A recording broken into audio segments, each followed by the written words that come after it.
What we need, according to James, is a single-minded tongue, a tongue that is singly focused. Take a look at the end of the passage we read together. He says, verse 10, from the same mouth come blessing and cursing, right? That's what we might call a forked tongue.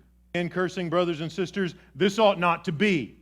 So here's what he wants. He doesn't want Christians to have forked tongues. He doesn't want us to be double-minded in the way that we address people, or speak blessing one moment and cursing the next. What he wants them to do is to be cultivating a single focus, and the single focus is always on Jesus. And if we are singly focused on Jesus, if our eyes are on the man on the cross, the one whose arms were stretched and hands were pierced and face was crushed with thorns, and the one who bled on our behalf, and as he was bleeding, he interceded in love, perfect love, for those who tortured him to death. Father, forgive them, they don't know what they're doing.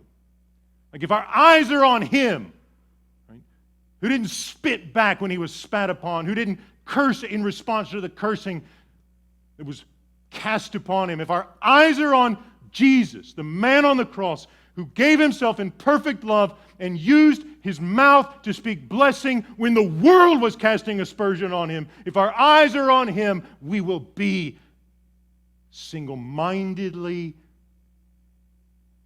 motivated to speak words of blessing and building up, and not cursing and not tearing down. I only start to speak in ways that damage people and hurt them when I take my eyes off Jesus. And that's where we discover this is really about holiness, isn't it? This whole thing about the tongue, this is about whether or not Jesus has control of my body. Does the crucified and risen Savior who reigns at the right hand of God the Father Almighty, does He have control of every part of my body, including my vocal cords, my tongue, and my lips? And if He doesn't, then my sanctification is on hold or regressing. And if He does, then He can use me